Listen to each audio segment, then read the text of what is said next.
BTV celebrates Black History Month. In this segment, we honor some of our area educators: Pearlie Gibson, Alethea King,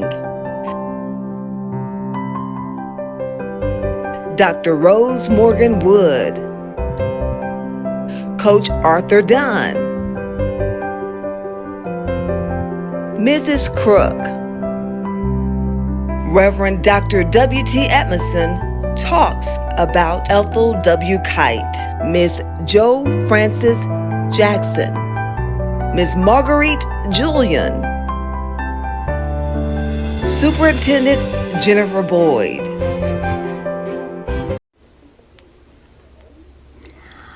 I'm Pearlie Webster Gibson, and I am the first Black teacher who worked in Chambers County before the schools were integrated at Fairfax Elementary School in Valley, Alabama.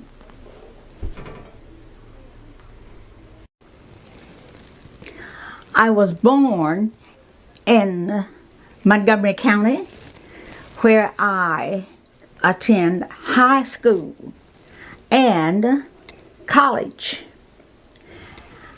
I am a graduate of Alabama State University in Montgomery. At Alabama State University, I received a BS degree with a major in elementary education and a minor in physical education. And I also studied graduate work.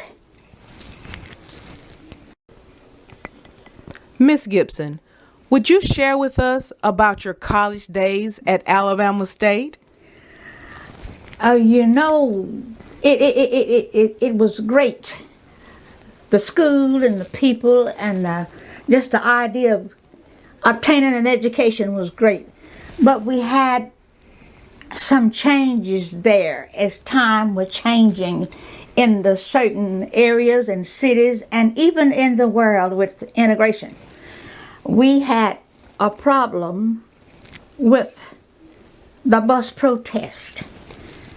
Then we had problems as to who would sit where on the city bus. I lived completely across town from Alabama State, and the bus turned around in my neighborhood where I lived. So I had every morning, and the bus was named South Jackson, or it would have Washington Park on it. So I would ride all the way across town to Alabama State. But when the bus protest started, we were apprehended from the bus, and we had problems on the bus. We had to stand up, and books seemed like they weighed 200 pounds. We had to ride with those heavy books in our hand. So one day, one lady named Rosa Park used to walk with me up the hill to Alabama State, right where a job was, and I would continue on the campus. So she was sitting there, standing there to catch the bus. We were catching the bus together, and she said, "I'm going to sit down today. I don't know what you're going to do." I said, "I'm going to stand up and hold this big old 10-pound book." I had a world history book. It was very heavy. And she sat down, and I stood in the back over those back seats where the motor was in the bus, and it was blasting hot back there in the summertime. And she sat down, and the bus driver got on and took the money, and he told her, said, "Get up, girl, and go to the back." And she said, "Who you talking to?"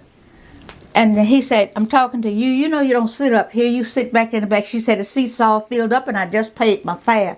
He said, "Get up, girl, and go to the back."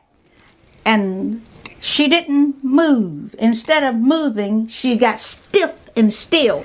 The front of the bus, all the way back to that back seat, was preserved for the whites.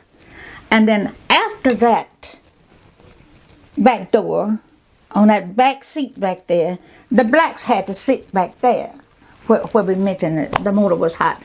And that's why we couldn't sit in the front, because that space was preserved for the white, whether they sat there or not. Oh, sure. The days we talk about in fear was because when we tried to walk, we were confronted or we were tackled by mean people. And these were not black people. These people would throw eggs on you, and you dressed for school. That hurt. When we also walked in fear, would be early. The people had early classes. So all of them didn't go late. Some went early. And there would be people in these, they call these little old army jeeps or whatever. And sometimes you would try to run and get in a place so you think you would be close to a house, and you would see these little jeeps with sawed-off barrel guns in them. And they would aim at you, and you would run and hide behind a tree. You would hide behind anything you could get. And I mean, not fear, we were absolutely scared. Going from one side of the city of Montgomery to the other side, you had entanglement with these kind of problems. I did not participate because I didn't have time. Busy in college, trying to get my assignments out, trying to be safe, and sometimes you'd be so exhausted when you got to school. There was a nice lady, she taught us English. She had a big tin tub of water so we could kind of wash those rotten eggs off our clothes before we entered the classroom. And sometimes we cried so long till we got tired. My first job was in Mississippi, and I had quite a few friends. A man worked there also at that time named Miller, and he had a coaching job offered to him in Chambers County. So it was 5 or 6 of us riding together, so we all chose to come to Chambers County.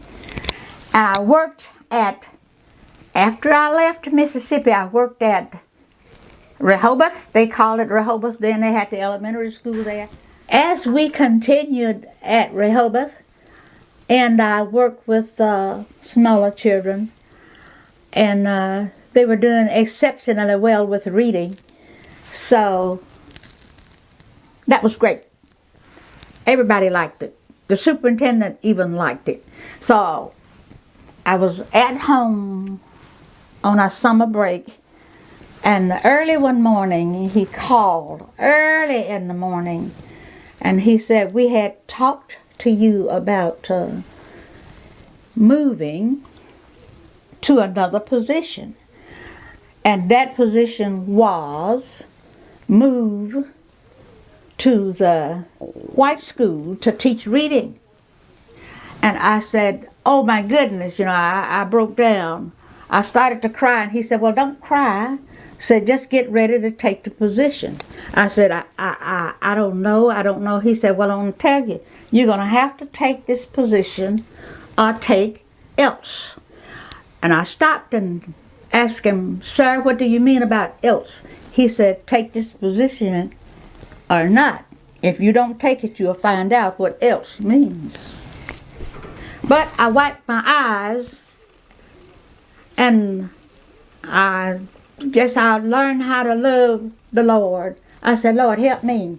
And I took the position. But school, I had to attend Auburn University. One was assigned to these type of position. They had to show themselves approved. So that's why I attend Auburn University. And after that, I was qualified to receive the position, the teaching position at Fairfax Elementary School. And after I continued and moving forward with faith, knowing that we had climbed so far, we could keep on climbing. So, I was the only black at Fairfax Elementary School. Then later, Mrs. Sylvia Garrett came a little bit later, and we had different subjects. But that was not very enjoyable when you look around and you think of how different you feel when you look for certain ones and you don't see any of them, so you feel a little different. But the Lord brought us through, and it's beautiful. We had a beautiful school principal and well enjoyed. So as the time passed and we worked on in faith, I understood that Georgia had some facilities that had been planned to raise teachers' salary. That's good money. You know, I always love money, and that's why you move on jobs for money. And that's when I went to Ethel Kite in Georgia for more money. And at Ethel Kite, she was an outstanding educator, and she had done much for the problems. The school was named after her, Ethel Kite. And Miss Ethel Kite was a wonderful person. She had ways to get things done that hadn't been done before. And we loved her until this day.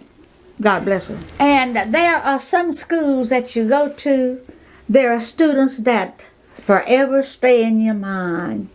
You get attached. And there was one little fella at that school, at the Kite.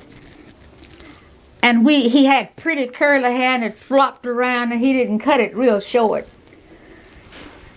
And his name is Reverend Edmondson. And he was such an attractive little fella until we called him Curly Q. And moving from Ethel Kite, I didn't retire right then. Currently, I'm thankful because that gave me a lifetime teaching certificate. After 35 plus years, I am a retiree from Georgia State Schools. To me, education is life. Education is character. Education is, and may I cut it short, a blessing to all who receive it. Hello, I'm Aletha Marjorie King. I am a retired guidance counselor at Lynette High School. I was the very first black guidance counselor at Lynette High School. I attended Lanier High School. This was back in the late 50s and 60s. My principal at that time was Mr. L.B. Sykes. After the schools integrated, Lanier High School became Lynette Junior High School, and Mr. Sykes was retained as the principal here at Lynette Junior High School. Therefore, he became the first black principal after integration in the Lynette City School System. Mr. Sykes started as a science teacher at Lanier High School, and after Mr. Bryant left, Mr. Sykes was named the principal of Lanier High School. He was very passionate about his students. He was a very stern disciplinarian, and he took very little resources, made them multiply in order for us to have a quality education here at Lanier High School.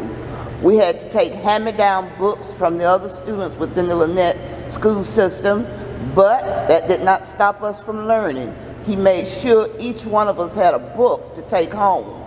He made sure we had a quality education dealing with the limited resources we had in our hand. Even though the schools were integrated when I started high school, I couldn't really tell a lot of difference between the schools because of Mr. L.B. Sykes. He made sure we had the same experiences as other students. We attended various conventions and conferences. We participated in different tournaments. We had a neighbor across the street from the school who owned a bus, and he allowed the school to use the bus even though transportation was not available in the Lynette school system. We had a bus to transport our students to games and everywhere. We were able to have practically everything that the other schools had, even though it may have been old, used, but we still had it. And we used these tools and resources, and we were able to become successful young ladies and men. Even though things were not equal, we made use of what we had, and that was because of Mr. L.B. Sykes. He instilled in all of us that you may not have what you want, you may not have the best, but use what you have, and you can become successful even though things may not be equal. And I just appreciate Mr. Sykes for instilling that in me. After the schools integrated and they were going to close the Lynette Junior High School down, the community wanted something here to honor Mr. L.B. Sykes. So the school no longer was called the Lynette Junior High School. At first, when they moved out to the high school, it was called the L.B. Sykes Junior High School. But after the junior high building shut down completely as a school, then the community asked if it could be named the L.B. Sykes Lynette Community Center.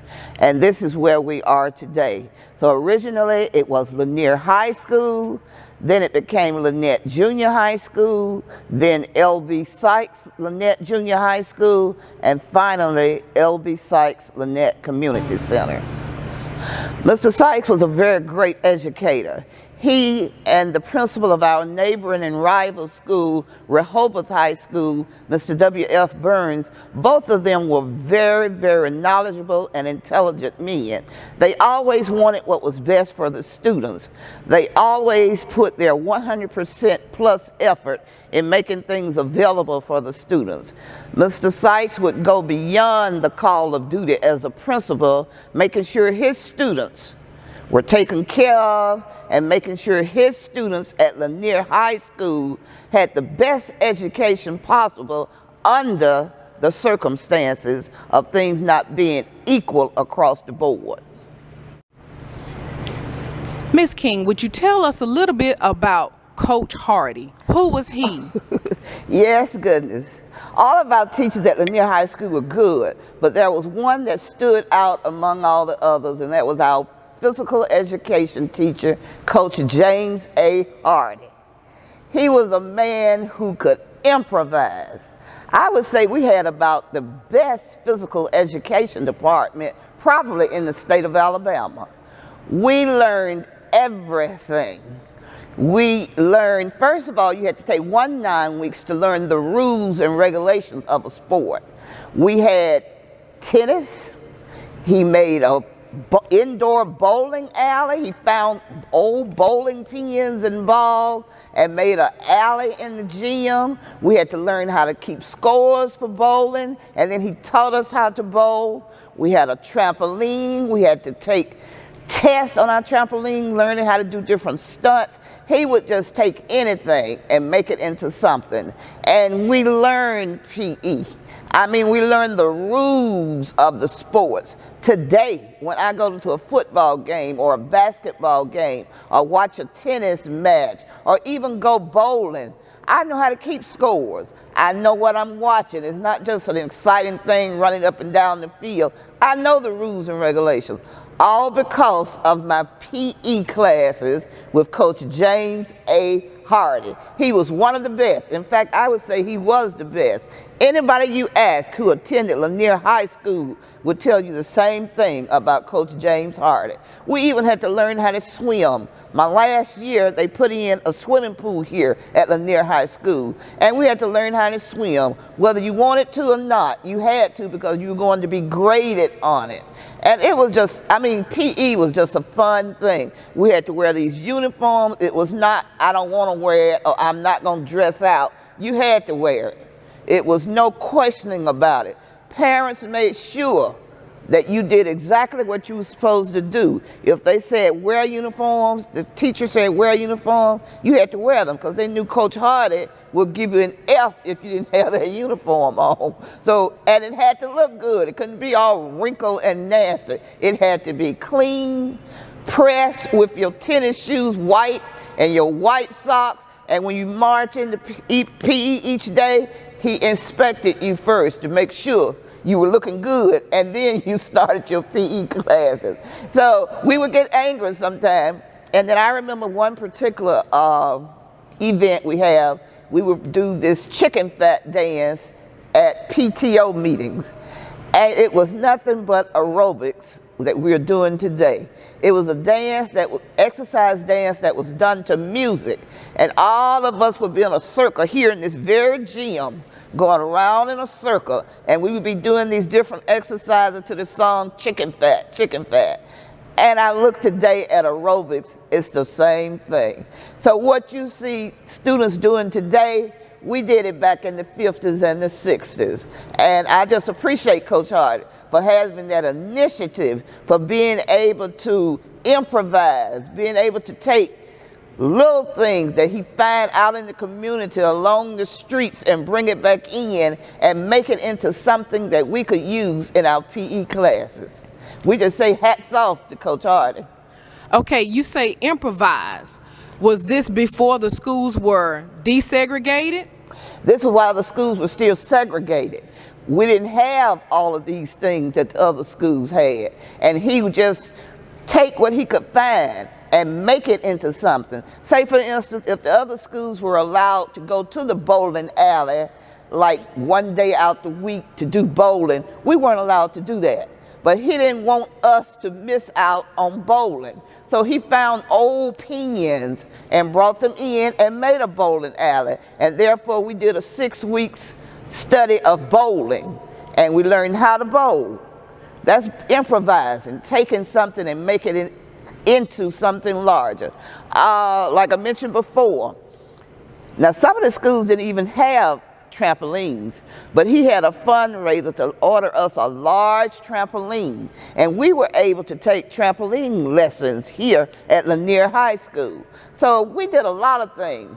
He had to improvise for us to do a lot of things, and then he even added on for us to do things in PE that other schools were not doing. After the schools integrated and they were transferring teachers from Lanier High School to Lynette, Coach Hardy was transferred to Lynette High School, and he became one of the first black coaches in the city of Lynette to work at Lynette High School. And he was working alongside Coach Dan Washburn. He coached football as well as coaching basketball. So he was one of the very first black coaches at Lynette High School after leaving Lanier High School. This gym was built while Coach Hardy was the coach here at Lanier High School. After integration and after the school was closed, the community wanted the gym to be named in honor of Coach Hardy. And along with the city of Lynette, there was a great ceremony held here, and this entire building became known as the James A. Hardy Gymnasium. And if you notice on the floors, it's also been dedicated to Coach James A. Hardy in his honor for the work he did while coaching here at Lanier High School and also in the city of Lynette.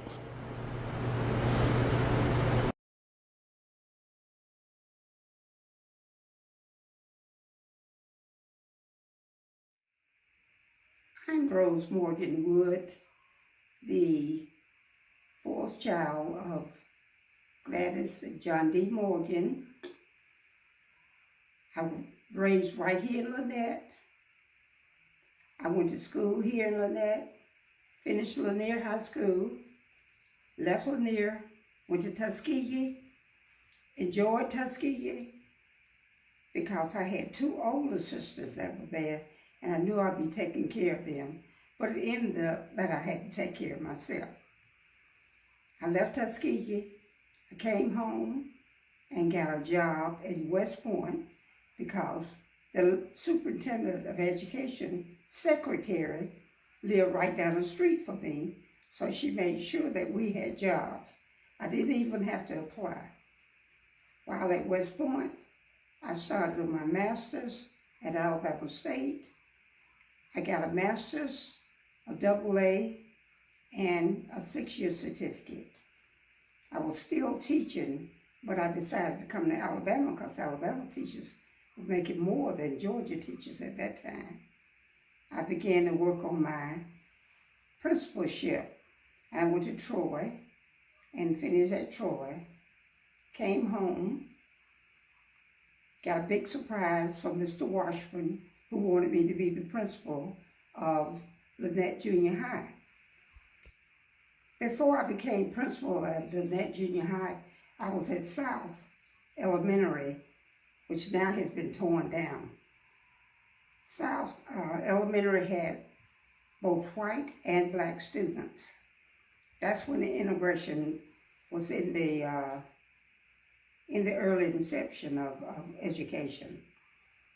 I left South and went to the junior high where I was faced really with integration.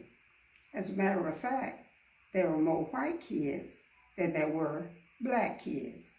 Well, maybe I shouldn't call them kids, they were students. So I didn't really feel like I was a part of the integration because it just came natural. Came natural to me. I don't guess I felt part of integration until I got to the central office. When I got to the central office, I felt like I was in total integration because I was the first black administrator to go to the central office. I got the smallest of the offices in the back part of Central Elementary. After leaving junior high, I became the director of curriculum, and I was the first black female who was ever given a position like that. There were no other females as principal. There were no female as superintendent. As a matter of fact, I applied for superintendency, and I knew that I was qualified, but as the old saying goes, it's not your time yet. While at the central office, the central office was located in the school at that time, but I didn't get an office up front. I got an office way back in the back. It was like a little cubby hole, but I took those seeds and made them grow and made something out of them.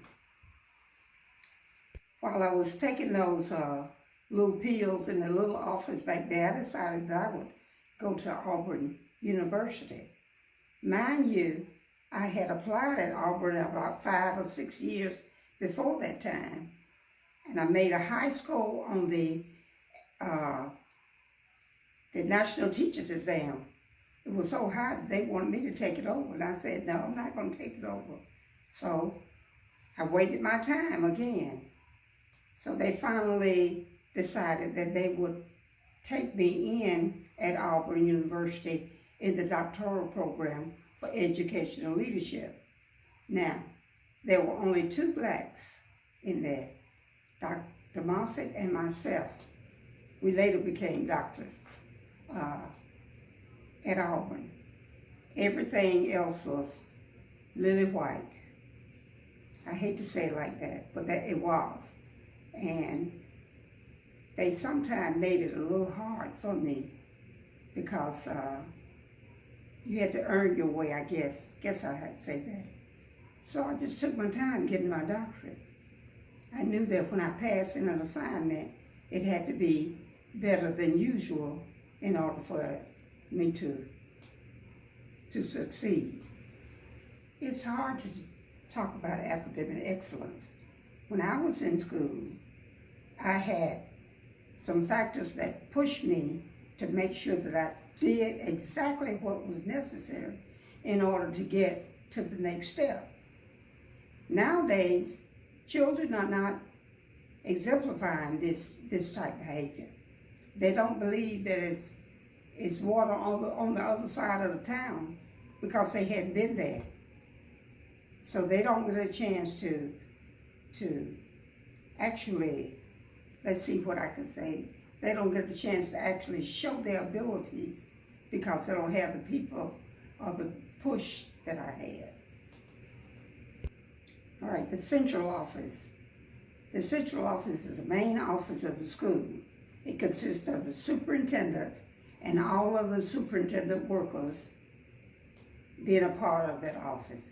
That meant you had a director of special ed, you had a director of curriculum, you had the nursery station there, the food station, the director of food. These were the people that worked beyond the regular classroom day. Okay.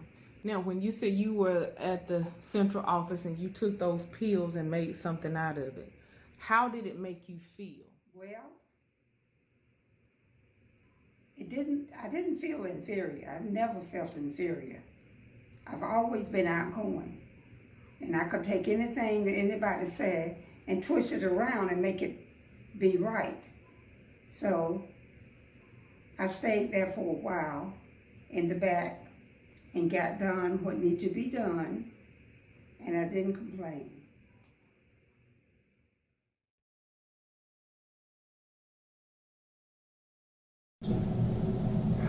My name is Arthur Dunn Jr.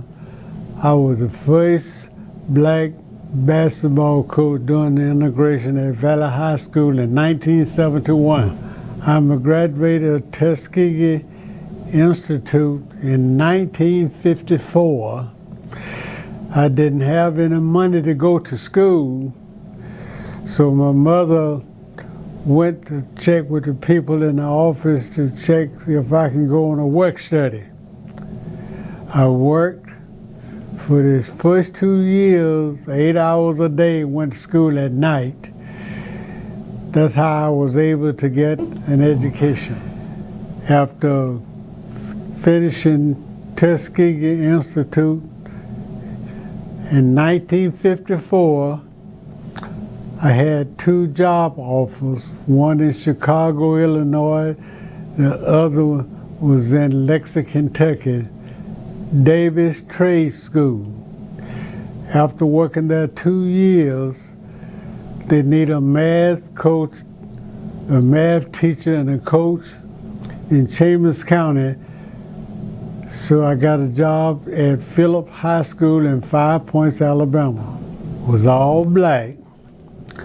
And the principal was Mr. Chapman, also a graduate from Tuskegee. That helped me to get adjusted. After leaving Phillips High School in 5 Points, Alabama, Mr. Haynes was the chairman of the Board of Education in Chambers County. He made me the principal of Hopewell Junior High School. It's in Bender, Alabama. At Tuskegee Institute, I received a degree in industrial education and mathematics. My job was to teach and explain in a way to help them to enjoy mathematics better. So I hear that they call you coach, and I know that they call you coach because you were one of my teachers when I was in high school. Mm-hmm. So being a coach, how was that back in the 50s and 60s in relation to being also a teacher in the classroom? Well, the skills that I was taught at Tuskegee prepared me for everything I was coming in contact with, junior high school to high school, handling students with respect and first place show that you really love them in the first place. That's what it's all about, and go from there after. At Rehoboth High School, I was the 10th grade homeroom teacher. I taught algebra, geometry, and any phase of mathematics that was offered, I had to do it. So you had all of these subjects to teach while being a coach. A coach, yeah. What sports did you coach? I coached football, basketball, track, and baseball. So you was a full-time teacher and a full-time coach? Yes. After we transferred to Valley High School, I was asked to come over there to teach higher math, but they gave me all business math, figuring that I couldn't teach it until after the second year. Some students went to the principal and told them that Coach Dunn needed to be teaching us algebra because he takes time in the morning. He would meet us before school opened. If we had any question in math, he was there to help us. Then after the second year, they gave me algebra and geometry. And then after that year, Mr.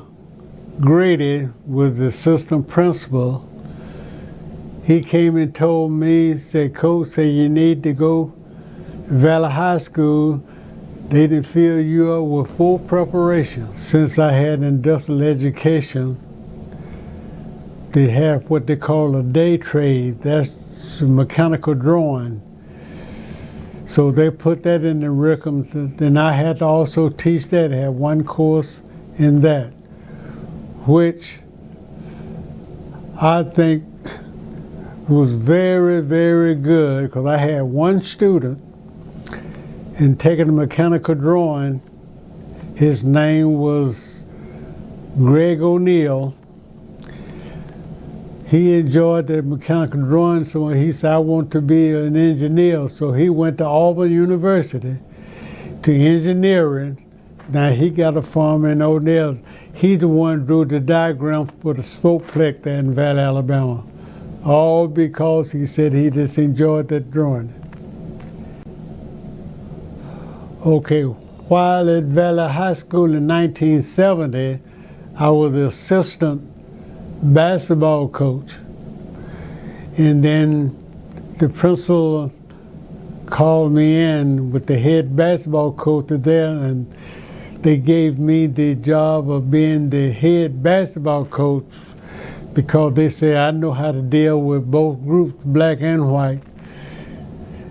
And that's where I got started. I was the first black head coach at Valley High School. Basketball coach at Valley High School. And when did you retire? I retired in 1991. I am being told that you tutored even after you retired from the education system. After retiring in 1991,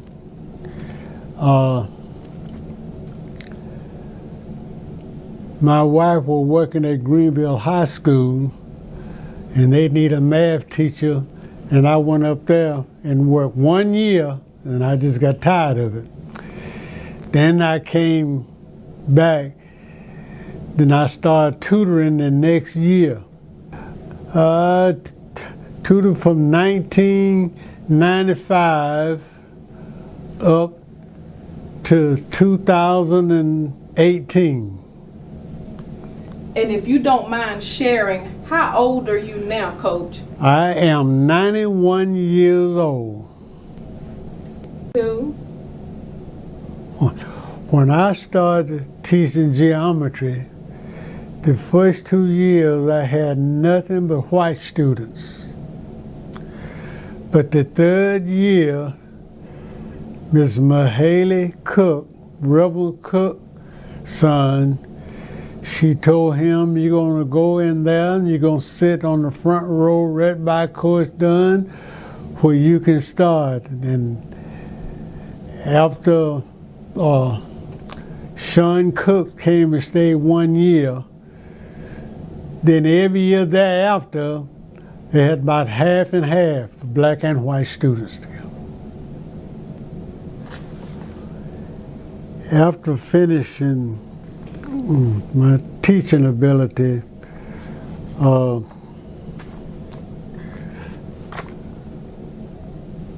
young man on the Board of Education by the name of Finch said that something should be dedicated in my name.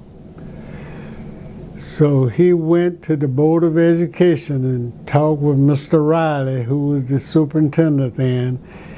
And Mr. Riley said that was the best thing that ever happened with all he did to help our students. So we named Valley Junior Gymnasium.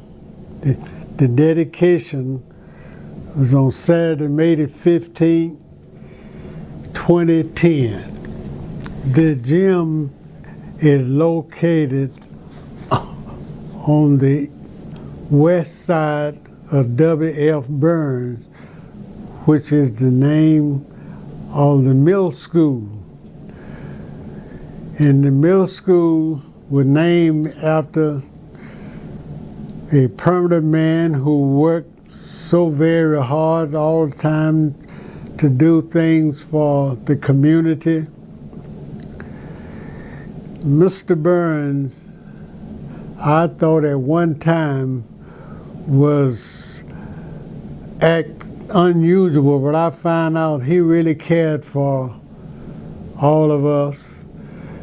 Mr. Burns worked real hard getting things for the junior high school, but every time he went to the Board of Education for money or something to do, they did not have any money whatsoever, but he just kept going.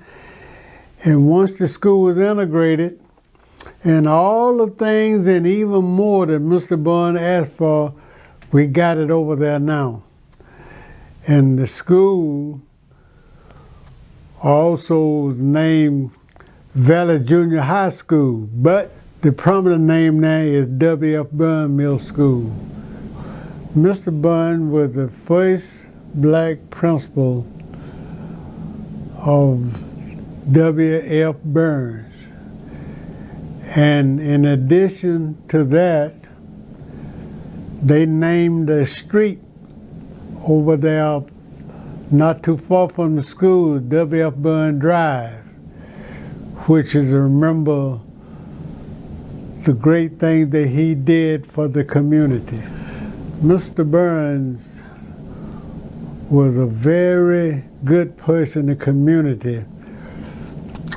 Back in those days, they was not feeding people like they are now, but Mr. Burns did so much more for the people in the community, the parents, the students, and the teachers, number one, to do the very job to make our students concerned citizens in the community. And I can appreciate Mr. Burns so very much for all the things he did for the community.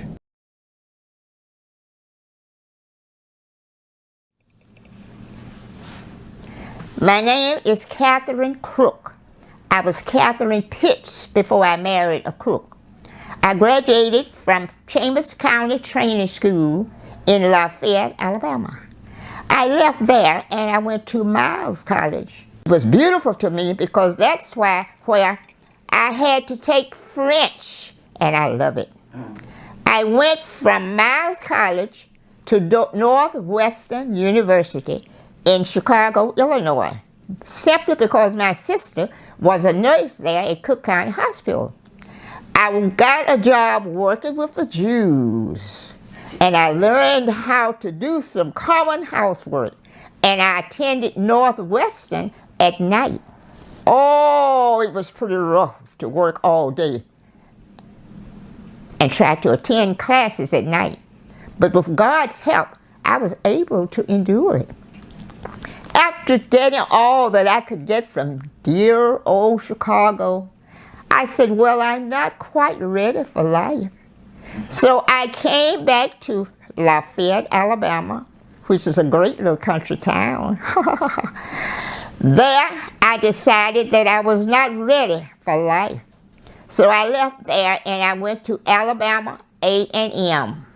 And that is where I got my master's degree at Alabama A&M. There I began working peacefully with boys and girls. Not that I had not already begun studying and working with boys and girls, but then I felt like that I was qualified and I was certified. So I worked in rural schools during the summer because the summer schools were what gave me a great start. Of course, being a country girl, you had to work in the, what do I want to call the field? Well, that's all right. I got my start. With the help of Miss Mamie Nolan, who was a black supervisor, she gave me the opportunity to work in the rural schools after what was called then the lay-by situation for the black.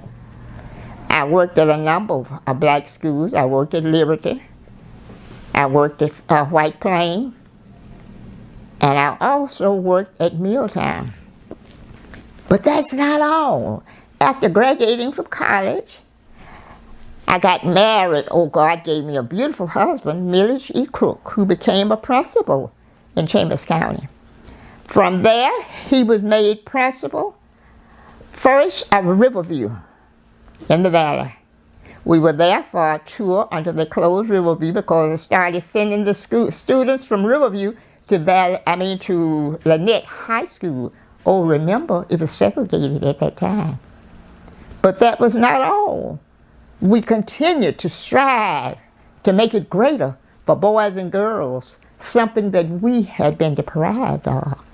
My husband became not only principal of Riverview when they closed it, but they sent him to what is called Hopewell Junior High School.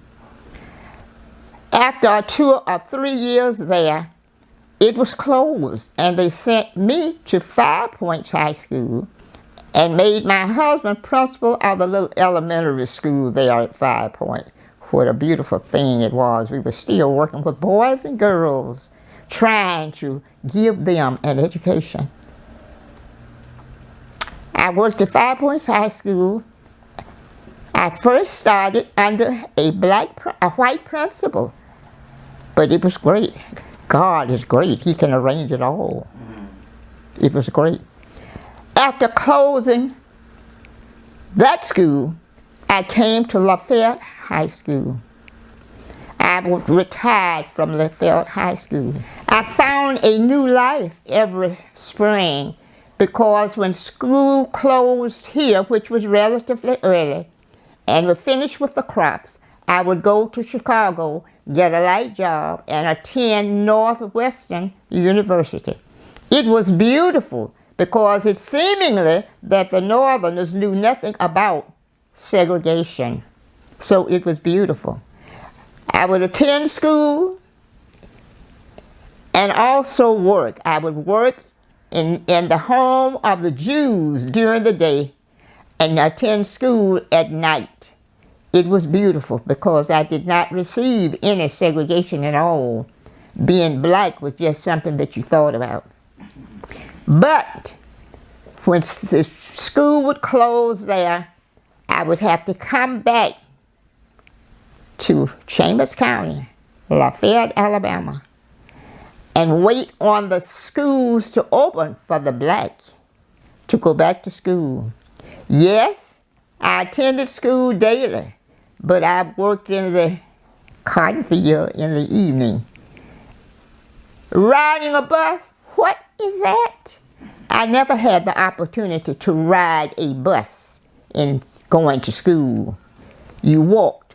The only buses that were available, the operators of them had to be well enough to go in debt and get a bus and run from that area, and they had to pay, the students had to pay a small fee.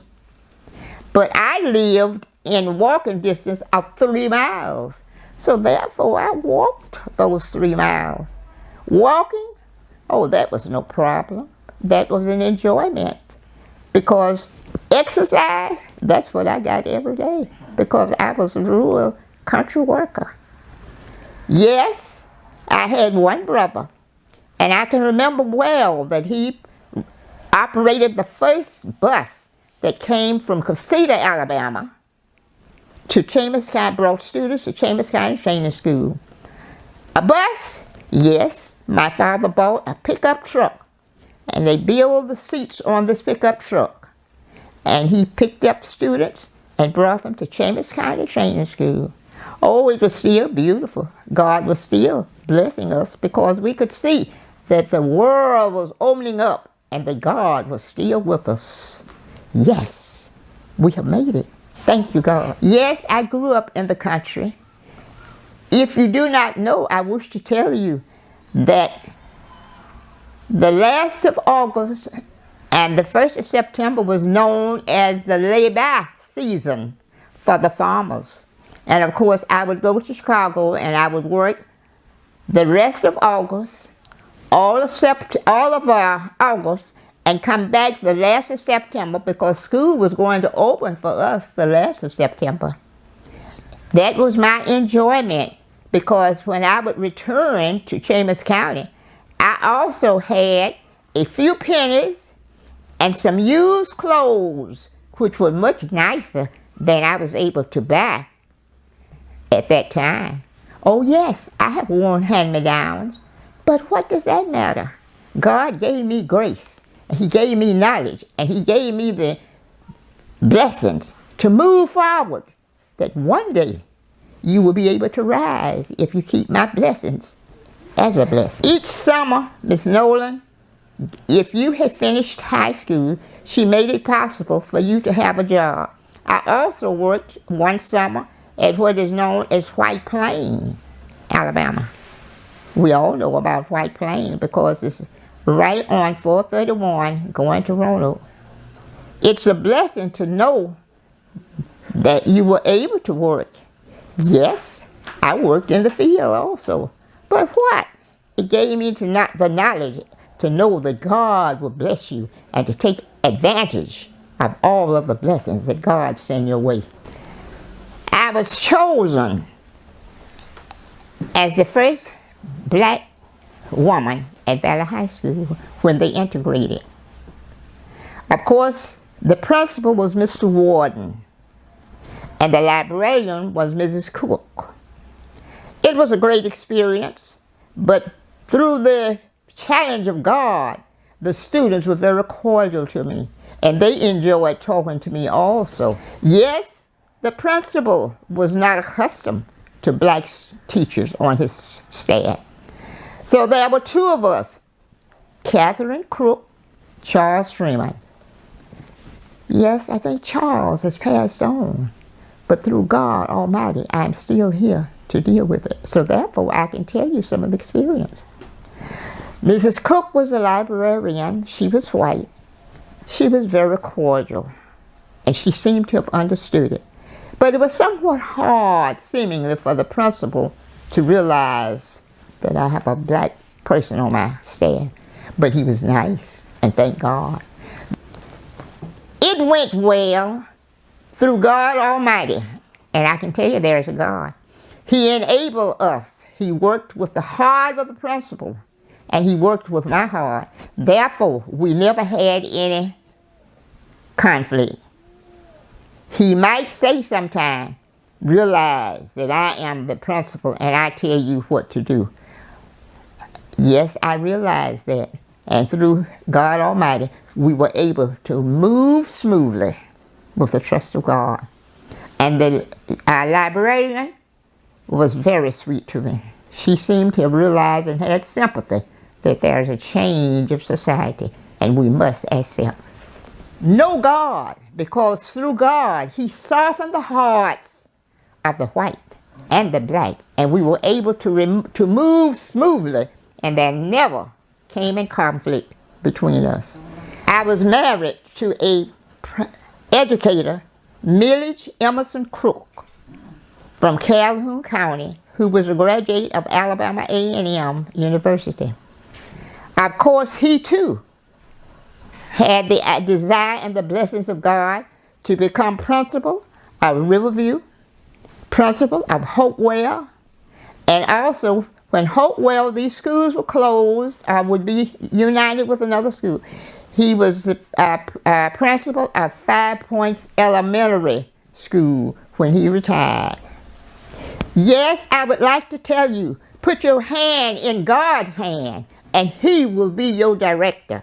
Through God Almighty, I was able to say these words and can say them again. I was blessed to have worked in Chambers County with black principals and white principals. And I thank you, oh God, for being so gracious. And I want to tell you today, put your hand in God's hand. He is the creator. He can smooth it all. And life can be beautiful if you live it right each day. I am the first crook in Chambers County. I was Katherine Crook, and I was married to Milledge Emerson Crook. I want you to know through God Almighty, August the 23rd, I will be 99 years old. Thank you, Lord.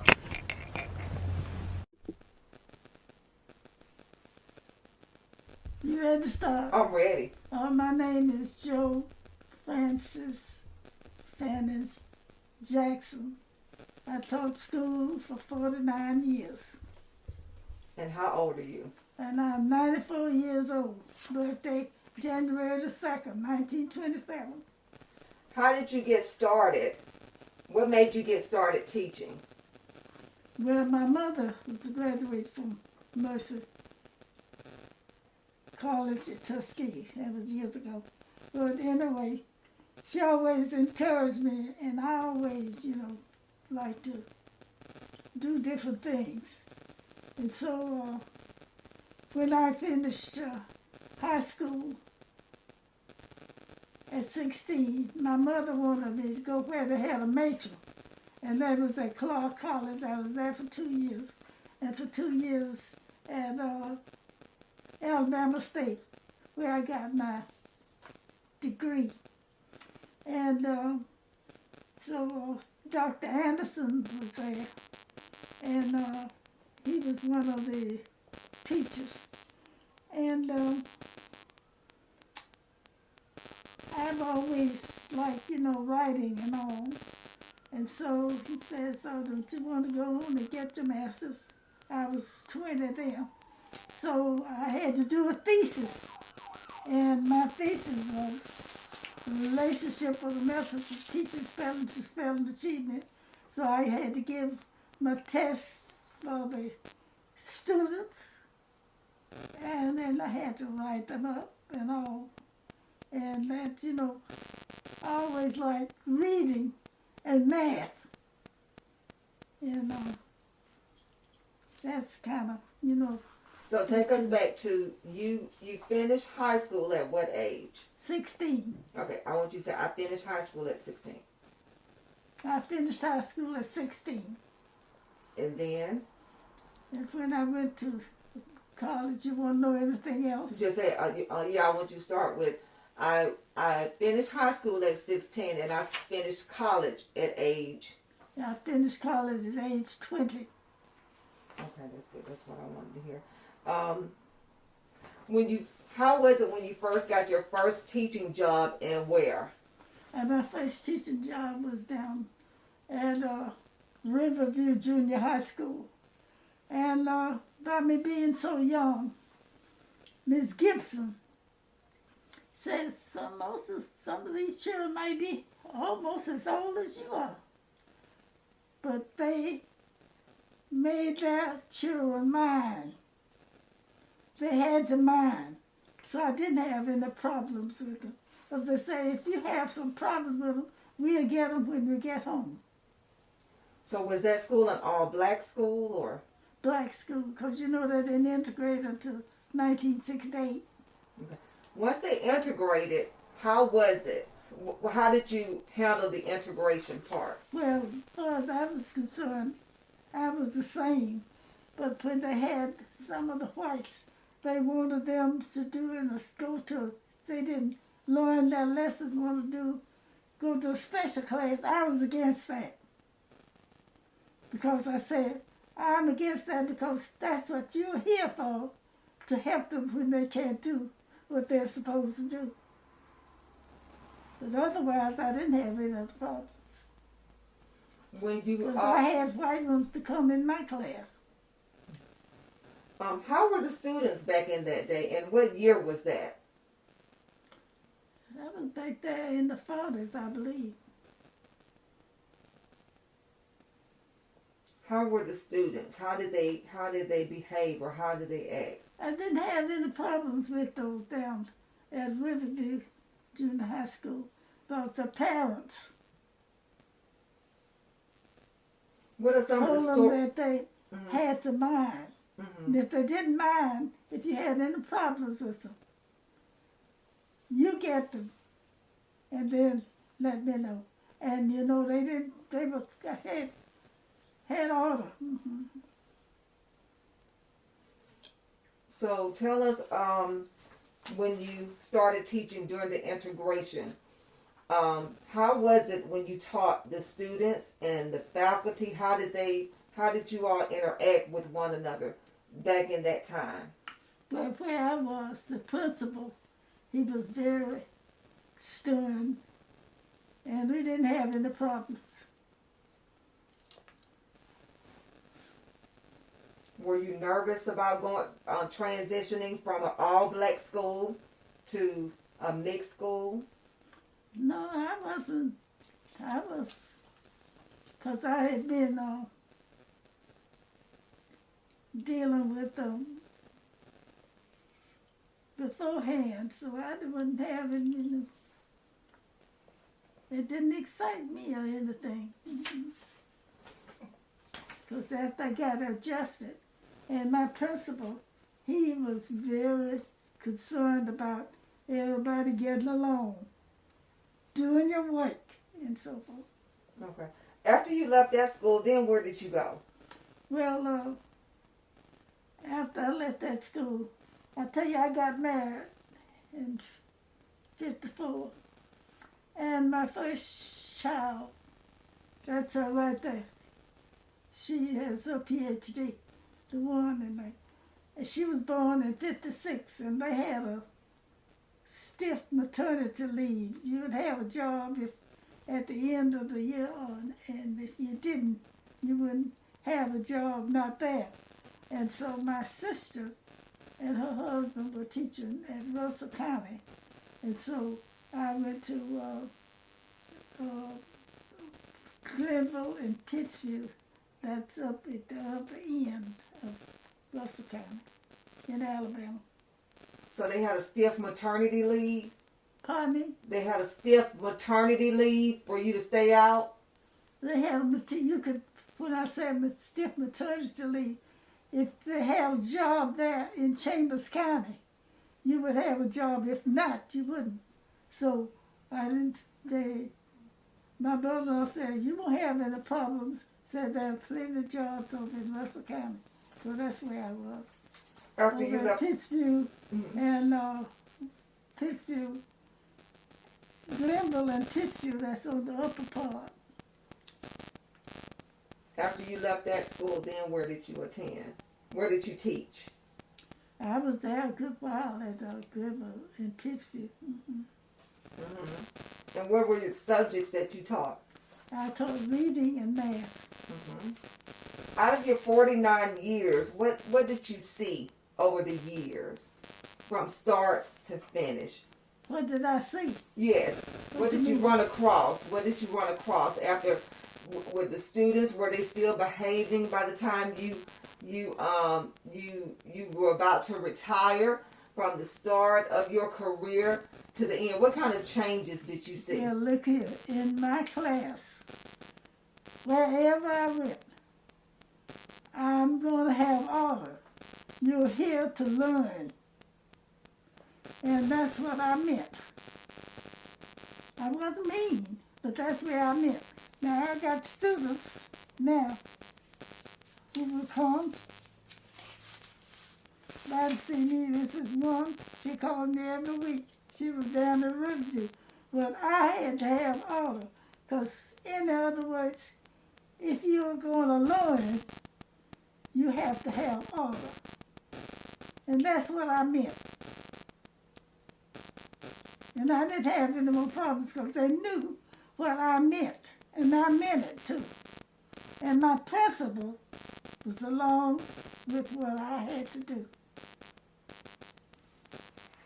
So during the time, because I know some things have changed, when we used to paddle children, I'm sure you were back in that day till they changed. What did you think about when they made that change? When they made the change? That you couldn't paddle children anymore. What do you, as an educator, what were your thoughts on that? Well, for some people, couldn't handle that, but I didn't have any problems. I'll just be honest with you, I didn't have any problems because I didn't have to do much switching when I first started. And so I had to have order. And if no order, when I had my principal to come in there, and I'd say, I'm going to have order in my room, as I have always had. And if I cannot have order, you see the man standing right there? That's the principal. I'll let you go in there with him. So they knew they knew what you stood for. Right. Okay. And tell us about and then we want to hear you play piano. Tell us about what is your advice to teachers today? What is your advice to the teachers today? My advice to teachers today, if you have a class, you're supposed to be the one that's supposed to take over and do what is supposed to be done. And you have to have order. And if you cannot get order in there, there's some in there, of course, most of them supposed to want to learn. But if you don't have any order, how can they learn? So my advice to them, when you go in your classroom, get an understanding that they are here to learn, and you're going to have order. That's what you're here for, to learn. And if you cannot act like you're supposed to do, you can't learn. What about parents of today? Did you start to see a change with parents and how they were rearing their children? I know you said when you first started that how parents were telling you to make sure that you, be in charge of the children. What about parents of today? What are your thoughts? Well, I don't know, now what they're doing, but anyway, I didn't have any problems at the schools that I went to. I met the parents, and I didn't have any problems. So they said, whatever you want done, just let us know. If you have any problems, let us know. Because they are supposed to be under your teaching. And they're supposed to mind. I can say it by the help of the good Lord, I didn't have any problems. She actually retired from Harris County. She retired from Yeah. there. That's why I'm just about to ask her. What year did you retire, and where did you retire from? I retired in 1999 in Hamilton, Georgia. At what age were you when you retired?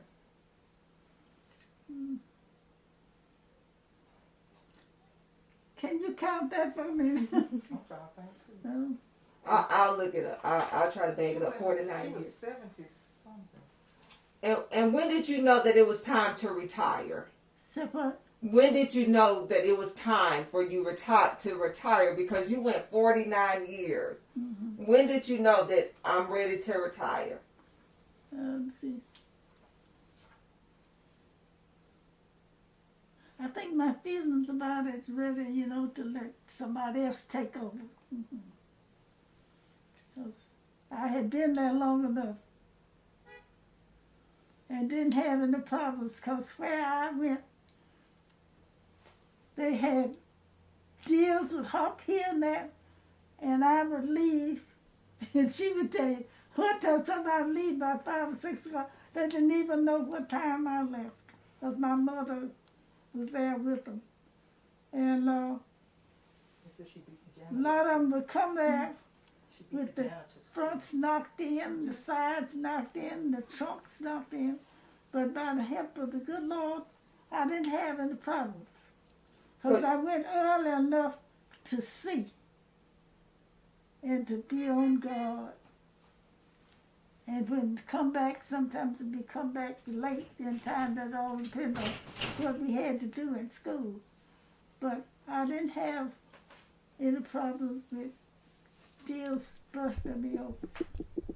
So I said I have worked long enough. So I said I think it's time for me to give it up. Your work ethics. Your daughter said you would get to work, you would beat the janitors there. My principal, when I had my over here at the kindergarten, he says, well, yeah, she beat me there. And well, I think they gave me about 4 or 5 clocks, yes, about the time thing. But just, teasing and all. But he said she would beat me there, in which I did. And sometimes now he's over in, Hamilton now. And sometimes, because he likes my jokes and all, and he was teasing me about how I would beat him at the school. But even though she taught and was gone all the time, she always made it to school for PTA meetings and whatever was going on with her children. Really? Mm-hmm. So even though you had you were at your job, you still made time for home? Mm-hmm. And how many kids did you raise? Another 5, but 4 are living. At birth. So I have 4. That's my youngest. This the youngest. This the baby. Mm-hmm. I'm a baby too, so I know. Okay, because I got your bio, and I'm going to read it. And you know what? Yes, ma'am. And excuse me, because you haven't asked me this, but I said, after I retired, I said, I still got to keep my brain active and all. All right, that's jokes. What goes up and never comes down? What goes up and never comes down? I don't know. Your age. How many months has 28 days? February. All of them. Ah! So you're a jokester? Huh? Yeah, that's what they know her as. That's what they know her as. They know you as a jokester? Yeah. I see. You're a comedian on the sly. All right, let's get to this piano. Hello, I'm W.T. Edmondson. I'm a lifelong resident of Troup County, Georgia. And so many things that have happened in Troup County that have been instrumental into the educational process. One, there were every neighborhood in the country had a church, and every church had a school to educate their black children. These children were educated in 1- and 2-room schools. Most churches had the schools within the church until the neighborhood was able to build churches, build schools rather, that would be adjacent to the church. And there were teachers from those churches that would teach the children, and most of those schools went to the 8th and 9th grade. And from that, the schools were then consolidated into other schools. Some churches allowed their schools to go into other communities where there were larger schools built. In particularly, there were schools down in Pine Mountain, which was, I think, the Ebenezer school. There was schools that was the Antioch community and the Abbotsford community made school at Weaki Baptist Church, which was Pleasant Hill. There was another school that was out in the West Crossroad area. Those churches in that area, they all came together and had a school there. I think it was called the Davis School. It was many schools like that in Troup County. And there was a small lady in stature named Mrs. Ethel W. Kite, who came to Troup County. I don't know, I think it was probably in the 30s or 40s when she came to Troup County and began to teach. And she and others came together and saw the need for educating the black children, because schools was segregated at that time. Segregation came about, it says, I think possibly in the early 50s rather, equal but separate but equal, something of that nature. But Mrs. Kite saw the need for the children to come out of those schools, because those schools were being heated by little potbelly stoves inside, and so the children would have to go and cut the wood and heat the stove up along with the teachers. And they would walk, some children would walk miles just going to school, because there were no buses to transport the students. I was very fortunate that I had an uncle by the name of Frank Strong that purchased his own bus with his own money. And he began to transport students to the different schools.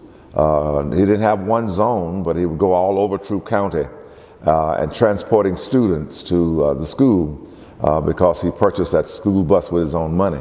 That had to be in the late 40s, early 50s when this was going on. And but Mrs. Kite saw the need where these schools were not adequate enough because of the heating and because of the not having enough room, because some schools still were, I think a large school had 4 rooms in it, and there were still some 2-room schools with several grades in each room. And so the teacher would have to teach on several grade levels, possibly 1st, 2nd, 3rd, 4th in one room, 5th, 6th, 7th in another room, and then 8th, 9th, and 10th in another room. And those students in the county would then have to transfer to a city school, which is known as East Depot. And they would have to finish high school at East Depot. East Depot was the only African-American school in Troup County that allowed black children to finish their education. I don't really know exactly the grade level that they had to go, but I believe it was the 10th, 11th, and 12th, possibly 11th and 12th, that they had to go and finish their education at East Depot.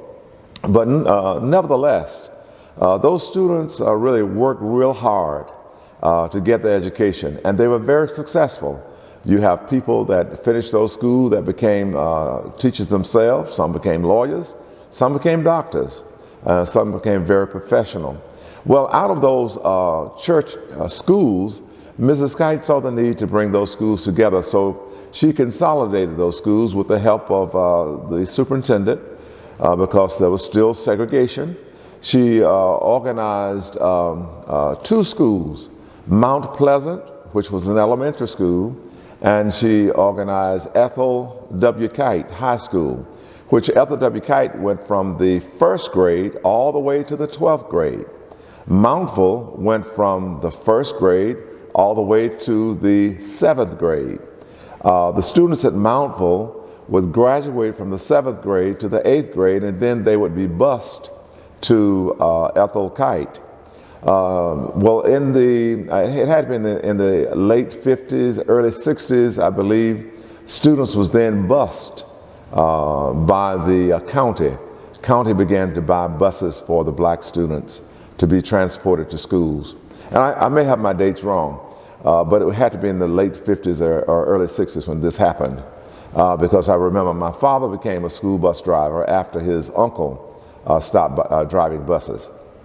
Well, this school continued. Ethel Kite was built in 1956, and I think the first graduating class was in 1957. And in 1957, I think they had their first graduating class at Ethel W. Kite High School. What a joy it was, because you had children graduating from a very prestigious high school and a very nice school. Ethel Kite was fully bricked. It had central heat. Well, it had radiated heat from the walls, and had a boiler room that this heat would go throughout the school. And it certainly made it more easy for the students to learn. A beautiful school. And Mrs. Kite became the curriculum director over those schools in Troup County. She had an office there, and people loved Mrs. Kite. Mrs. Kite was able to bring teachers in from Carolina, from Alabama, Mississippi, Florida, Georgia. She was able to get students from everywhere, teachers from everywhere. And the students came from the Pine Mountain area. They came from the Troup County area, as far up to the Heard County line, down to the Meriwether County line, Harris County line. They also, students came from out in Mountville area, and they were from all over Hogansville area. Those students came from up in those areas to Ethel Kite. Now, Hogansville had a high school as well. West Point had a high school, and Harris County had a high school. But those schools were also African Americans, but there were students that didn't quite fit the description to go to those schools that had to come to Ethel Kite. Ethel Kite was a large school, The students, the colors were red and gold. The mascot was the Red Devil, and they had different mascots. They had a top-notch band. The first principal of the school was Mr. Eggleston, and Mr. Eggleston left, and the second principal was Mr. J.H. Debnam. And Mrs. Kite remained the curriculum director throughout that time. She was such a powerhouse in education. She believed in children. She was able to go and get children that ordinarily would not have gone to college. She was able to put those children in college. I never shall forget, she would have bus loads of children going to Tyler, Texas, to go to Texas College there. She would have children going to schools like Spelman, Morehouse, Clark, Morris Brown, Albany State, Savannah State, Tuskegee. All of those schools were schools that she had very, very strong ties to. And she was able to go into those schools and able to talk to the presidents of the schools and facilitate that the students would be part of those schools. Some students left out of Troup County without a dime in their pockets, but she made sure that they had jobs when they got there. They were able to have jobs in the school and jobs around the campus. And those students were able to get a good education because of the work that Mrs. Ethel W. Kite did. Teachers was able to get jobs, possibly some teachers that would not have been able to get jobs anywhere else, but Mrs. Kite hired them, and she tried them out, and we were able to have some top-notch teachers, teachers that had very strong musical talent, very strong talents in art, strong talents in math, science, chemistries, all of those things, English. She was able to get teachers with top notch. We had foreign languages back in that time. I never shall forget, we had a Hispanic teacher that came in and taught Spanish. We had another Spanish teacher that came from Atlanta, Mrs. Ellison, that drove a little Jaguar, and she taught Spanish, African-American woman. She was able to reach out and get people from all over. We had Latin teachers to come in and teach Latin, French teachers to teach French. Those teachers taught to the very, very best of their abilities. We was exposed to the very finer things in life. We had choral groups, bands, excellence, par none. We had our dramatical groups, drama groups. I mean, it was just excellent.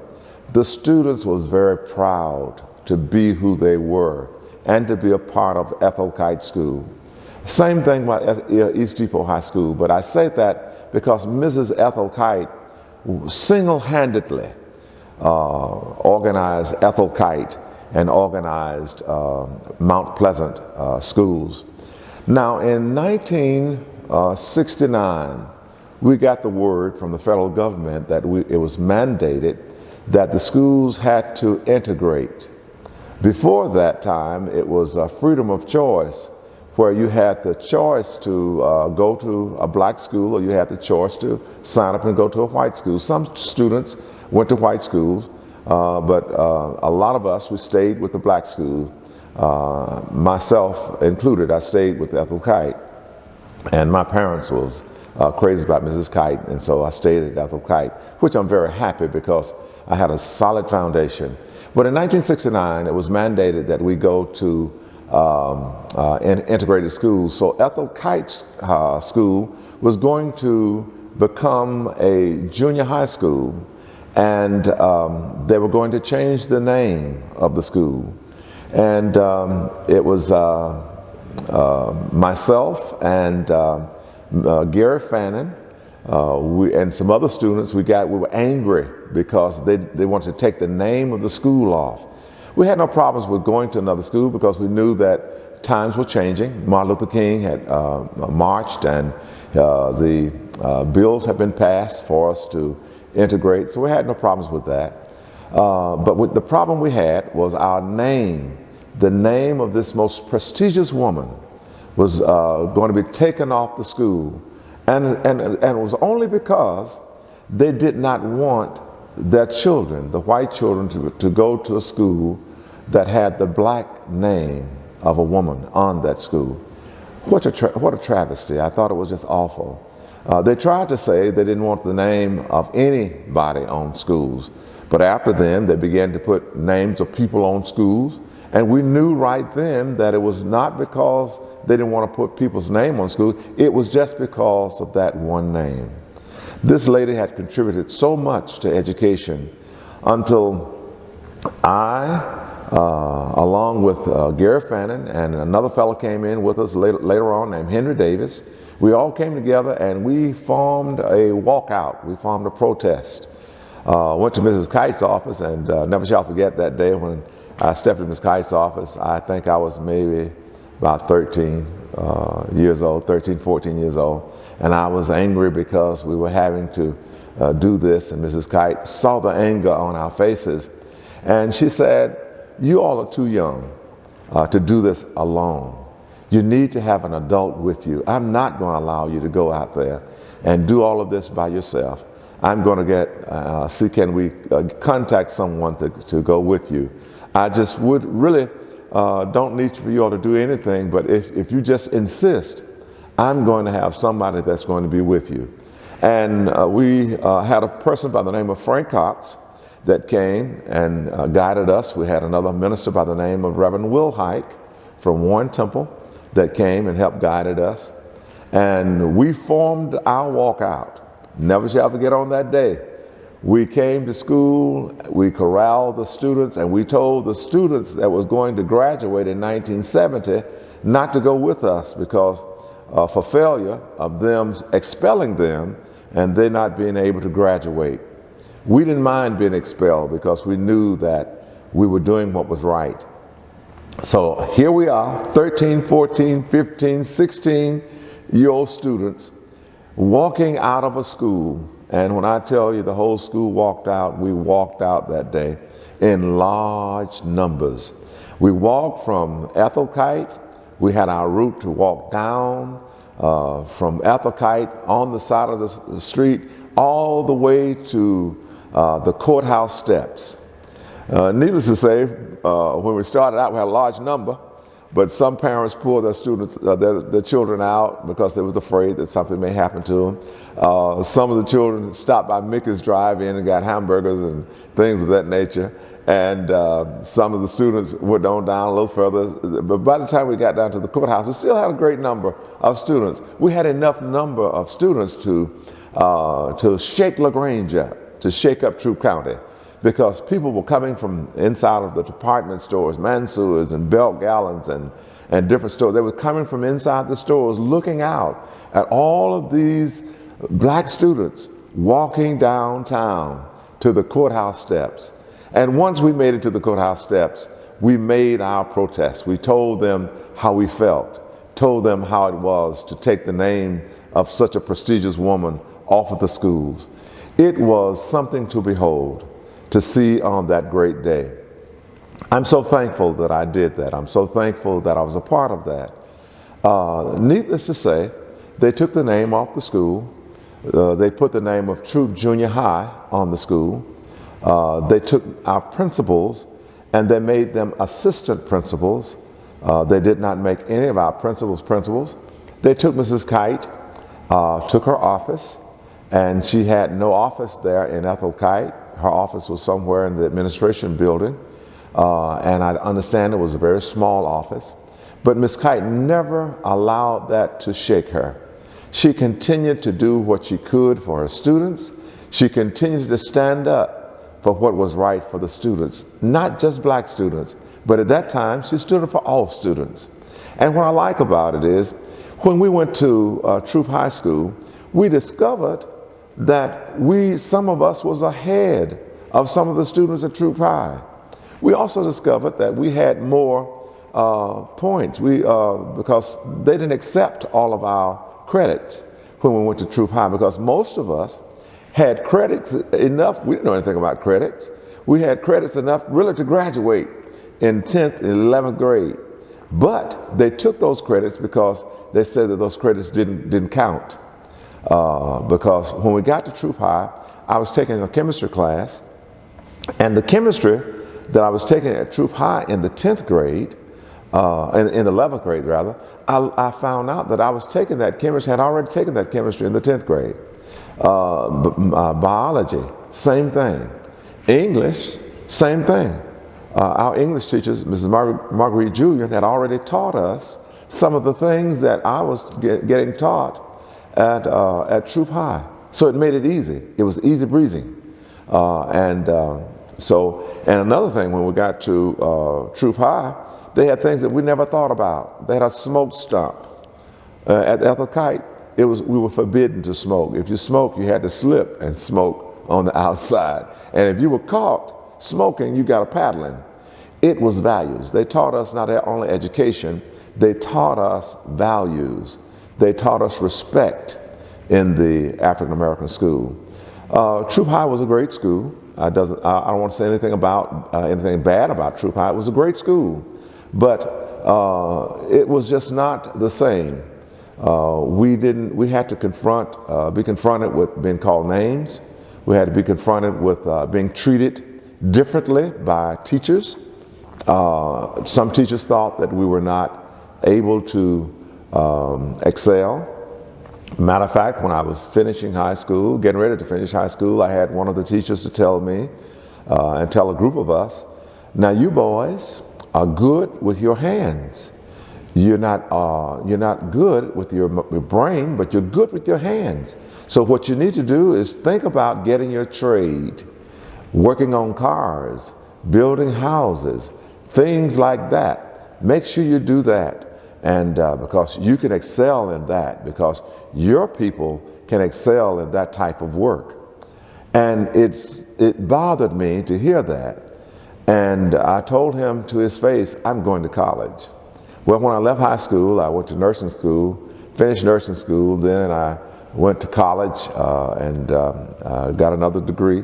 But I couldn't wait until I got back to that high school. I went back when I got my degree, and I went back and I said, here it is. You told us that we couldn't do that, but we did it. What he didn't know, that Ethel Kite had produced so many wonderful students.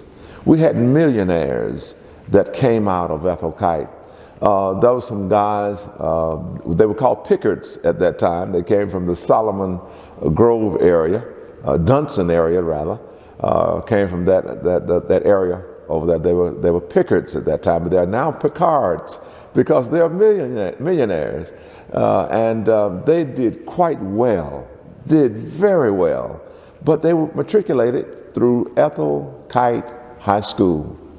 Garfield Hurd became an NBA player because he was a graduate, 1966 graduate of Ethel Kite High School. Not only did he become an NBA player, but he also became a great coach. And it was so many that became great things. One of the teachers were Mrs. Cunningham, was appointed by Reagan into his cabinet, one of the teachers. So there were so many strong things that went through Ethel Kite. Mrs. Lucille Green is a noted artist right now. She taught at Ethel Kite High School. She taught string art. She taught mosaic. She taught how to do glass. She taught all of this at Ethel Kite. Now she is among the noted artists over the country. What a wonderful thing that Ethel Kite did. And that's just a few. That's just a few. One of the persons that did started mentoring children was one of the teachers out of that school, Reverend Thurman Brown. He mentored children, organized a great choir. He came from a small town in South Carolina and organized a choir with over 100 children. And he mentored those children. He took those children to Louisiana, Carolina, Washington. We went to Washington, D.C., and couldn't hardly spell Washington. Went to Washington, D.C., saw the Lincoln Memorial, the Washington Memorial. All of this is because he came through Ethel Kite High School from a small town of South Carolina. Once again, just to name a few, Marguerite Julian came from Bonneville, Georgia. And when she graduated, she was one of the youngest graduates, I think, in her class out of college. She was almost young as some of the students that she was teaching at Ethel Kite. What a joy to have a teacher like that. Rudine Woodyard came from down here in Alabama. Alabama came through, one of the greatest music teachers you could ever think about. She came through Ethel Kite High School. And once again, that's just naming a few. Mr. William Wood, great science teacher, great chemistry teacher. Macmillions, and start calling names now. Alfred Flowers, all of those people, they came through Ethel Kite. I never shall forget one that really impacted my life. That was my third grade teacher, Mrs. Sally Flowers. She was an old-fashioned teacher, but she was a great teacher. And many other teachers. And I can't just call all of them, but I thank God for them. I thank God for Mrs. Ethel Kite because she was a trailblazer. She was a pioneer of education, and I salute her on today and certainly hope and pray that we never forget a trailblazer like a small stature lady, Mrs. Ethel W. Kite. God bless you. Hello, I am Marguerite Julian. I'm a retired teacher and have taught in Troup County for 33 years. I finished high school at 15 years of age. and I was valedictorian of my class. Now, my mother was a teacher, and so was my father a teacher. And so many of my family members were teachers. So I think I was just probably born to teach. So when I finished high school and went to college, I majored in English. And then I said to myself, what if I get tired of these kids? I need somewhere to hide. So I thought about being a librarian. So I went to Atlanta University and received my master's in English. In library science. But by then I had fallen in love with the kids, and I thought, well, I better go back to this English. So then I went to West Georgia, which was West Georgia University now, and I received a master's in English, so I have 2 master's degrees. When I came to LaGrange, the class that they had set up was for a Mrs. Strain, because the schools, they were starting to allow white teachers to come to the black schools and a few black teachers to go to the white schools. So Mrs. Strain was coming to Ethel Kite as the teacher of Latin, and I had her class for English. So in the beginning, they had this class set up with all the smart black students for her, which means I got all of the smart black students to teach English to, and it was a joy to have that class. Well, I think I was at a Kite for about 3 years when then teachers from Kite were going to Troop High School, and teachers from Troop High School were coming to Ethel W. Kite. So I went in that first load that went to Troop High School. And I must say, the very first year that I was at Troop High School, they dedicated the annual to me that year. And then from Troop High School to the new Troop High School, I've been at Troop High School for, 3 years there. So 30 years at Troop High School. And when I said that I taught for 33 years, I could have retired at 30 years, but I forgot that I had done that many years. And so when one of my principals was presenting some roses to me at the end of the school year, he said, "We've had Miss Julian for 32 years. And I said, 32 years to myself? Well, I am retiring the very next year. And that's just what I did. But I loved every day of teaching. I loved the students. And I say to myself now, if I were teaching now, they would fire me because I could not accept some of the things that these kids get away with in schools today. And then I also understand when I talk to some teachers that oftentimes the administrators are unable to administrate because they've got to satisfy the parents, they've got to satisfy the kids, and you just can't do your own thing. Because for me, I used to tell Mr. Johnson, that was Ralph Johnson, I loved him to death, I would say, "Mr. Johnson, do not mess with me for the first 3 days of school because I'm going to have my kids in order if you just give me 3 days."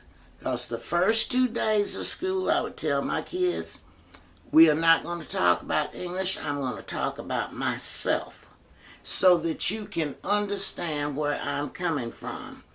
And then once you know, I don't plan to go back and have to reprimand you for this, that, and the other. And if you came to my class in those days without a pencil and some paper and your book, I would put a kid out. I would just say, "Get out of my classroom. You didn't come to do any work today." So it finally got to the point that Mr. Johnson said, "Miss Julian, You can't put kids out. But it worked. They never came without their pencil or paper again. But he says, the thing is, nowadays, if they go somewhere in the school and get in trouble, then you are at fault. So see, I know I would not work out today. And then one other really fun thing that happened, when Mr. Kelly was my minister, 2 students had gotten into a fight in the hall, and I was on hall duty. So he came to me and he said, Miss Julian, did you see what happened? I said, I sure did. He said, well, you were standing right here. You mean to tell me you didn't see anything? I said, the whole world was watching when John F. Kennedy was assassinated and nobody saw that. So how did you expect me to see this? So school was fun, and I absolutely, positively loved every day. I really think that the whole problem with racism is that people don't talk to each other. Because I did a whole segment on slavery and black history because there was none in the books that we had. So I had to go out and get some information and bring it in, and I would make my students go to the library and look up all this stuff. And I can remember one example when we were starting with our segment on slavery and all this stuff, because I did slavery and Native Americans, because I think kids just need to know all of this stuff. So one of my white kids, and I say white kids because ordinarily I don't say white and black, because I said I don't get to be my color from 2 black African pygmies. There's some mix up right here. I always say I don't know of anything that's purebred except a few dogs. So one of my, and I say, quote unquote, white kid stood up and he said, well, Miss Julian, I wouldn't mind being a slave. Look at all somebody was taking care of them, feeding them, giving them a place to stay. It was a good life. I said, and that is your opinion, because I always said to my kids, I want to know what you think. But if you say something, you better be able to back it up. So I said, well, when we finish with all the stuff that we're going to do and all you're going to learn, I want to hear what you've got to say when it's all over. And so at the end of that segment, he said, Miss Julian, I think I've changed my mind. I said, because the worst thing in the world is to be without freedom. I wouldn't want to go to jail a day because you are not free to do what it is you want. So Mr. Kelly said to me, he said, Miss Julian, 99% of the students love you, and 99% of the parents love you. But that 1% that doesn't, they really don't like you. And I said, Mr. Kelly, I know what you're talking about. You're talking about that woman who called me last night, who really wanted to call me, but she didn't because her son had failed my class. I said, so that's that 1% you were talking about. And what did he say? Well, he said what most folks say about me. Miss Julian, you are something else. And I know I am. What is your advice to teachers of today? They need to be real. Don't be a fake. Because one of my friends, she had a class of very slow students. She didn't like them and they hated her. And I said, your problem is you reek of thinking that you are better than they are. I said, and they have picked up on it. I said, they know where you're coming from. And therefore, you are never going to have any kind of bond with them, because she had taught the very highest academic classes for so long. And so when our chairman said, well, you know, it's only fair that you too must have some of the lower level students. And she reeked of superiority. You got to be real with these kids. Real with anybody, I say. And if you do that and let them know that you do care about them, and not only the subject matter, you got to talk with them about anything. If they ask you something, it means that they want to know. So you got to be able to communicate with kids on any level and be real and not a fake, because kids pick up on that. Sometimes you would have a student to come to school who was not there during my 3 days. And I would assign one of my students in that class to tell them about me. And then, because I'm not going back. I hate you missed out, but I'm not going back. I've taken my 3 days to let you know where I'm coming from. And so, one time, the student that had been with me for a long time had told the new kid about what I was like. Because I'm not like most people. I'm kind of strange, and I know that. So the student didn't pick up, and he did something, and I looked at him, and he said, boy, I told you, when her eyes go like that, she is getting ready to nut up on you, and I warned you. Because I do think that your eyes say everything. And just like when we had real parents back in the day, my mom didn't have to give me a whipping. She did. It was child abuse. But the thing was, all she really had to do was to just look at me. And I knew what she meant. I have been looking for a word to describe some of the parents today.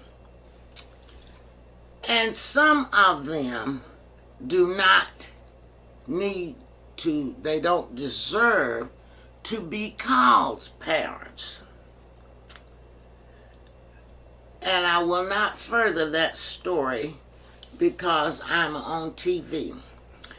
But you can't just, you're to love your kids, but you just can't always be their friend. You got to let them know, and they already know right from wrong, but you got to reprimand them when they are not doing the right thing. Anybody who knows me, if you don't want to know the truth, then you don't want to talk to me. My students used to say, when I reprimand them if they didn't speak well. And so oftentimes the black kids would say, well, Miss Jean, that's because you talk white. I said, English is not white or black or red. It is just the plain English language. And it tells me who you are. When I hear you speak, I don't like slang. I very seldom use it. Times today cause me to sometimes go and pull out some. And I hate it when I do, but it's nothing else that I can use but that. I have a friend over in Barnesville who says all the time, it is what it is. He gets on my nerves using that expression all the time.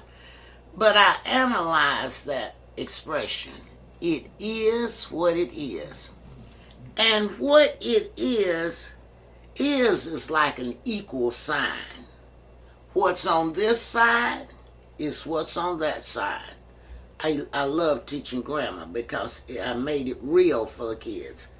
is an equal sign. And that's the best statement in the world, because what's on that side is what's on that side. If your students had to describe you, what do you think that they would say? Well, they did. They would say, everybody knows I'm tacky. I like colors. I love jewelry. They would say, Miss Julian is going to tell you what's on her mind. But I have yet to come across one, because I walk at the mall every day for an hour and a half. And when I run into some of my former students, they always say, oh, Miss Julian, you were my favorite teacher. And I didn't let them play on the last day of school when some teachers had parties and all that stuff. They would say, Miss Julian is not going to have a party. We are going to have some lesson today. So they knew that. When they came in, I was ready to teach them every day. Wow. And how did you want to be remembered? As just a good teacher, that the class was not boring. Because one Sunday I do the children's message at my church before COVID came along. So I was asking them, the little kids, and I'm not too good with little kids. I think I'm too aggressive for them. But I found out that sometimes what I would talk about on Sunday, when I would see one, I said, what did I talk about on Sunday? And they would always know. So I said, well, maybe okay. So one Sunday I asked them what were they good at doing. And so they were telling me, and when they finished, I said, well, what have I been good doing? And I said, well, I think I was a good teacher. And it's about 4 or 5 of my former students that go to my church that are grown now. And so they started to applaud. And so that's what I would like to be remembered, as a person with a good heart and a good teacher and tacky as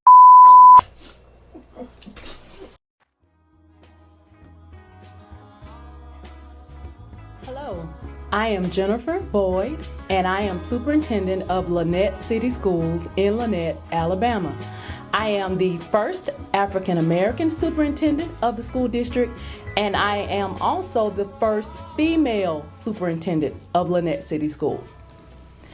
When I hear the term first of all, I think about how much of an honor it is to be the first African American superintendent, but also the first female superintendent. And so I think about my ancestors, and I think about those that paved the way for me to be in this position. And I think about God's mercy and His grace and the favor that He has shown upon my life for me to be in this particular position. It is such an honor. You know, when we think back over our lives, sometimes we have never seen ourselves in this position. And I'll be honest and say, upon graduating from high school, I would have never in a million years thought that I would be sitting here today participating in an interview as superintendent. There's a lot of people that have had a positive impact on my life. I'll begin by just stating that originally I did not pursue a degree in education. I am a former business major. I also have an MBA, and so I had my mind set on working in human resources and serving as an education consultant. I thought back to the great teachers that I had in my years of education, and so, you know, I was all about taking a chance. At that point in my life, it was not working out for me to be in the business industry, and so I prayed about it, and I decided to take a chance. And in taking that chance, God blessed me with a great set of leaders that surrounded me. I started out working under Mr. Anthony Brasfield, who served as my principal at that time. And then I worked under Joan Gilbert, but Mr. Sanford Isom served as my principal for in the longest duration. And he made such a positive impact on my life. And he pushed me along with my family. My parents have also been wonderful, and they've always pushed me to be the best that I could be. And so I'm so thankful for those positive persons that God placed in my life. Is there anyone particular that rings a bell that stands out to you as you reflect on their history versus now? There's so many people that I could go back to, but for me it's more personal.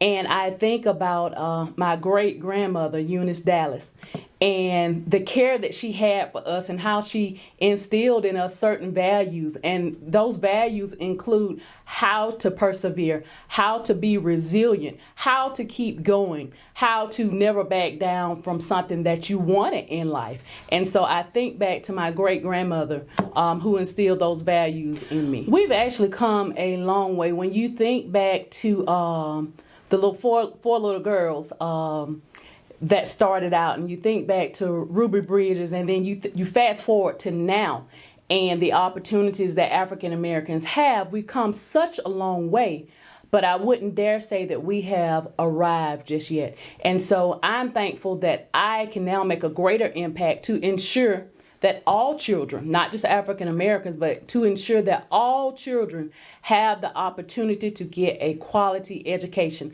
And I'm very passionate about that. One of the things that comes to mind, and even in being in a smaller rural area, you can liken it to some of the conditions that African Americans were under back in the 60s. There is a great degree of poverty in our area. A lot of the children that we serve come from a low socioeconomic status, and then you think back to African Americans and how hard they work, but how they also seem to be under different oppressions and under poverty. And so those factors still exist today. And so that's one of the things that, you know, as a leader, you have to find ways to break through those barriers. And so the barriers that were there in the 60s, some of those barriers still exist today. But the first thing that comes to mind is poverty and low socioeconomic status, especially in a smaller rural area. We still see some of that today. Fannie Jackson Coppin wrote this to Frederick Douglass. This is the desire to see my race lifted out of the mire of ignorance, weakness, and degradation, no longer sit in obscure corners and devour the scraps of knowledge. Up until this point of your journey as superintendent, what do you claim to be your greatest achievement of service? One of the things that comes to mind is my relatability to people. I see people where they are, and I put forth my efforts in lifting them from that place. A lot of our people feel that they cannot achieve certain measures. And so my goal as superintendent is to, first of all, be the example. I'm very transparent. I'm not afraid to talk about where I've come from to where I am now. And so I think that my relatability and that I can relate to the people. I'm from this area. I see that as being one of my greatest goals as superintendent, is for our children to see that you can excel at anything. You can set goals and you can reach those goals.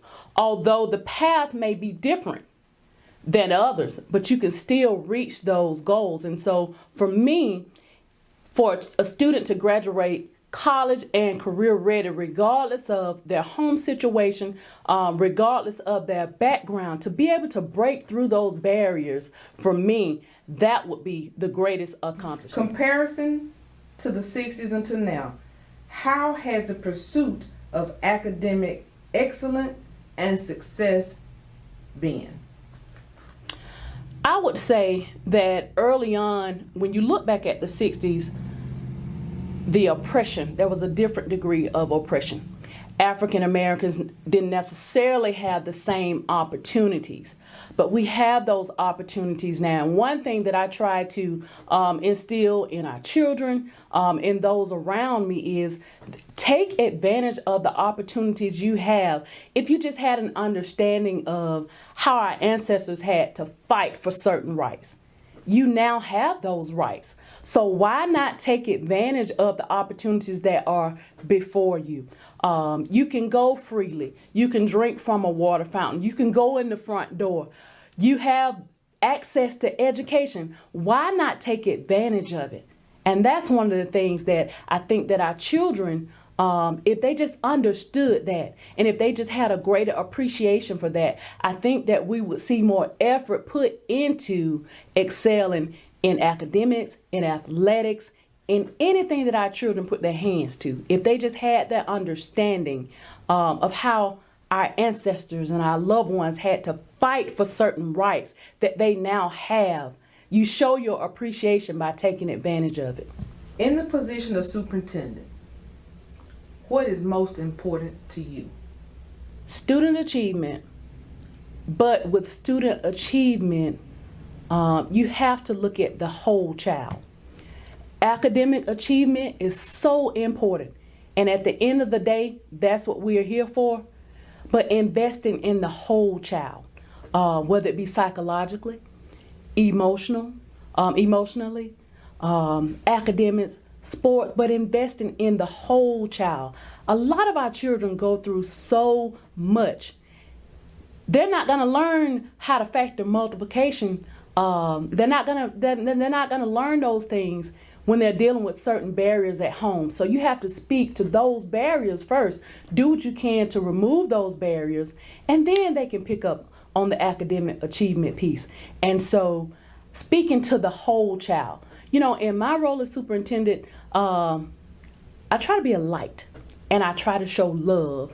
I try to exemplify those characteristics that make someone great. You know, it's not just about getting all A's, and of course that's what we want. We want you to excel, but it's also about meeting the needs of the whole child.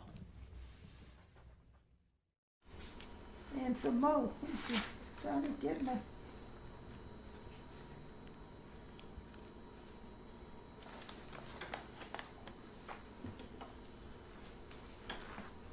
No, I don't self. I have to play by note.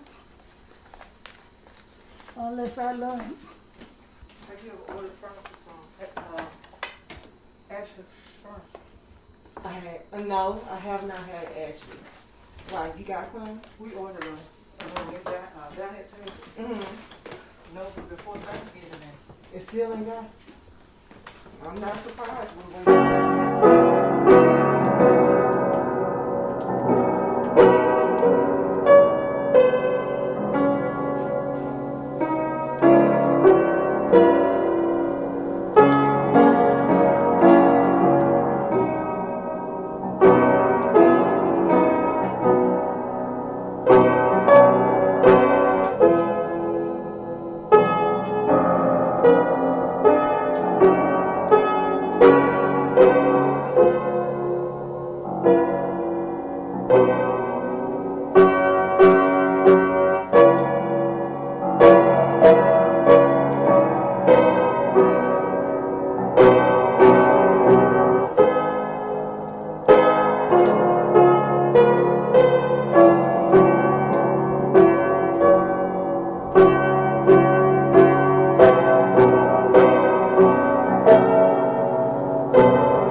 Because I know you have something else you have to do. So I think. Oh, what honor and privilege it is as we pay homage to our hometown history makers. Greetings, I am Narfunda Ross, owner and operator of Narray Productions and 1033 Photography, where your essence is our focus. Contact us at www.1033photography.net. Also, follow us on social media platforms, Facebook, Instagram, and YouTube.